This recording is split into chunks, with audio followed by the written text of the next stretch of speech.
નમસ્કાર દર્શક મિત્રો, સત્યતાની સાથે સ્પષ્ટ વાત મિસ્ટર ગુજરાત ન્યૂઝમાં આપનું હાર્દિક સ્વાગત છે।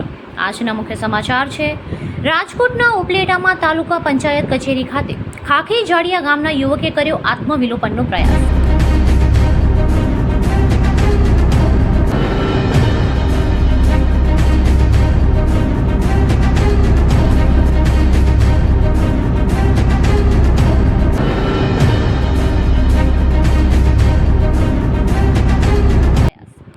ખાખીજાડિયા ગામે સરકારી જમીન પર થયેલા દબાણ મામલે તંત્ર કોઈ કાર્યવાહી ન કરતા હોવાના આક્ષેપને લઈને ખુદ પર આગ છાપવાનો પ્રયત્ન કર્યો હતો।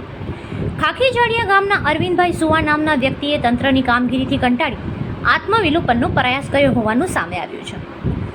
2 વર્ષ કરતાં પણ વધારે સમયથી પીડાઈ રહ્યા હોય અને તંત્ર કોઈ કામગીરી કરતું ન હોય તેવા આક્ષેપને લઈને તાલુકા પંચાયત કચેરી ખાતે આત્મવિલોપન કર્યો હતો।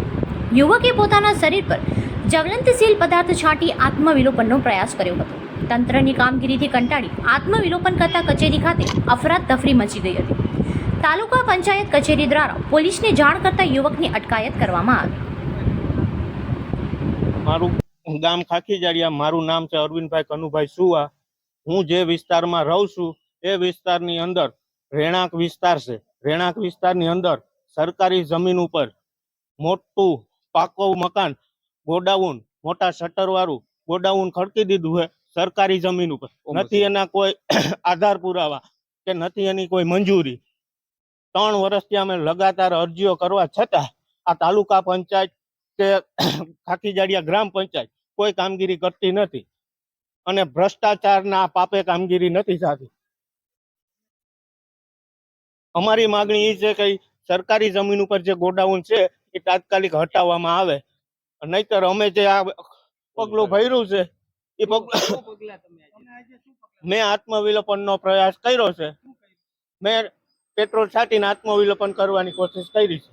મને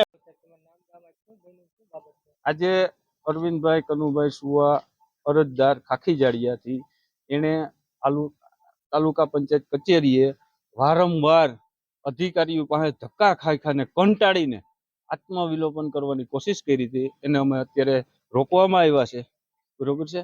અને આજે એનો પ્રશ્ન એ હતો કે અરજદાર અરવિંદભાઈ કનુભાઈ સુવા આજે 2.5 વર્ષથી 2 થી 2.5 વર્ષથી વારંવાર રજૂઆત કરે છે કે સરકારી જમીનમાં રહેણાંક વિસ્તારની અંદર કોમર્શિયલ ગોડાઉન ચાલે છે, તમે આના ઉપર એક્શન લ્યો। પણ છતાં કોઈ જાતની ઈ ગોડાઉન આજની તારીખમાં ઈ ગોડાઉન ધમધોકાર ચાલે છે અને ધમધોકાર આખું ગોડાઉન ભરેલું છે। અંદાજિત આ ગોડાઉન 200 થી 200 વાર જગ્યાની અંદર બનાવેલું ગોડાઉન છે, જેનું બાંધકામ પાકું બાંધકામ કરેલું છે, કોલમ બીમથી કરેલું છે, આગળ અંદાજિત 10-12 બાયનો શટર મૂકેલો છે। અવડું મોટું ગોડાઉન સરકારી જમીનમાં 2 વર્ષથી ધમધોકાર ચાલે છે। આજુબાજુના રહીશો કંટાળીને ત્યાંથી હિજરત કરવાની તૈયારીમાં છે, છતાં કોઈ અધિકારીનું પેટનું પાણી હલતું નથી। તકલીફ એ પડે છે કે ઈ સરકારી જમીનની અંદર આ કામગીરી કરે છે, એના ભારી વાહનો આવે છે, રસ્તો બ્લોક કરી દેવામાં આવે છે, એના ખુલ્લેઆમ દાદાગીરી કરવામાં આવે છે, એના વિડીયો વારંવાર અમે બતાવવામાં આવ્યા છે। અને બીજા નંબરની અંદર આજે સરકારી જમીન છે તો એના ઉપર કામગીરી કેમ ના થઈ અત્યાર સુધી? તો આ કોનો ભ્રષ્ટાચાર છે? કઈ કચેરીમાં તમે? અમે જિલ્લા પંચાયતમાં રજૂઆત કરી હતી, તાલુકા પંચાયતને રજૂઆત કરી, મામલતદાર સાહેબને રજૂઆત કરી, ડેપ્યુટી સાહેબને રજૂઆત કરી છે અને ઉપરની કક્ષાએથી આ લોકોને કામગીરી કરવા માટે લેટર પણ આપવામાં આવે છે, વારંવાર લેટર આપવામાં આવે છે, પરંતુ ખાખીજાડિયા ગ્રામ પંચાયત અને તાલુકા પંચાયત મળીને માત્ર ને માત્ર રોજ કામ કરે છે, ખોટા કાગળો કરે છે અને લટકાવવાની અને ભટકાવવાની કામગીરી કરે છે। ઉપરની કક્ષાએ સુધી સચોટ કામગીરી આ લોકો પહોંચાડતા નથી।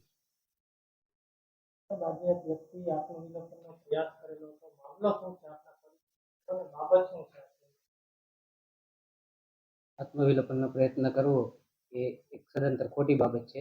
નિયમ અનુસાર દરેક અરજદારે કામગીરી કરવી જોઈએ। તાલુકા પંચાયત પણ નિયમ અનુસાર કામગીરી કરતી હોય છે।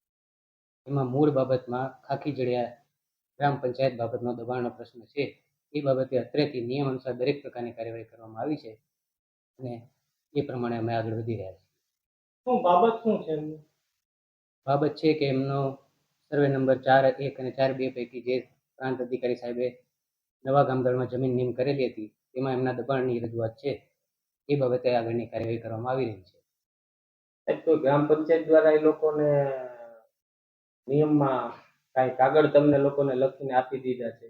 ગ્રામ પંચાયત ઠરાવ કરેલો છે જે ગ્રામ પંચાયત અસંમત છે, પરંતુ એ ઠરાવ રદ કરવા પાત્ર હોય અમે આગળની કાર્યવાહી કરી રહ્યા છીએ. જો તલાટી દ્વારા લખીને આપવામાં આવે છે છતાં કેમ રદ કરવામાં?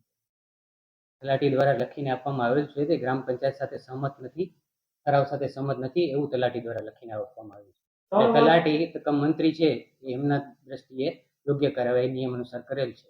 તલાટીની દ્રષ્ટિએ યોગ્ય છે તો આપણે સ્થળ તપાસ કરીને ખરાઈ કરેલી છે ખરી?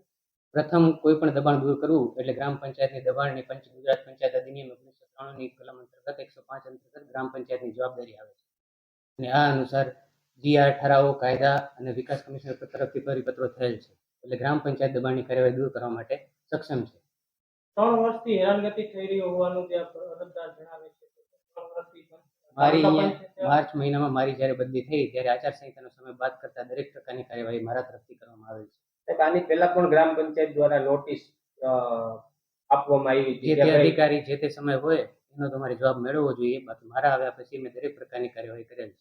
તો આપ આમાં હવે નિષ્ક્રિય ટૂંકમાં નિષ્પક્ષ રીતે કામગીરી કરીને ન્યાય અપાવશો? તમે આગળના મારા દ્વારા થયેલા કાગળ જોઈ શકો છો અને તમે જાતે નિર્ણય લઈ શકો છો કે નિષ્પક્ષ કે નિર્લેપ કાર્યવાહી થઈ છે કે નહીં એ તમારી જાતે નક્કી કરવાનું છે. અમે નિયમ અનુસાર કાર્યવાહી કરી રહ્યા છીએ.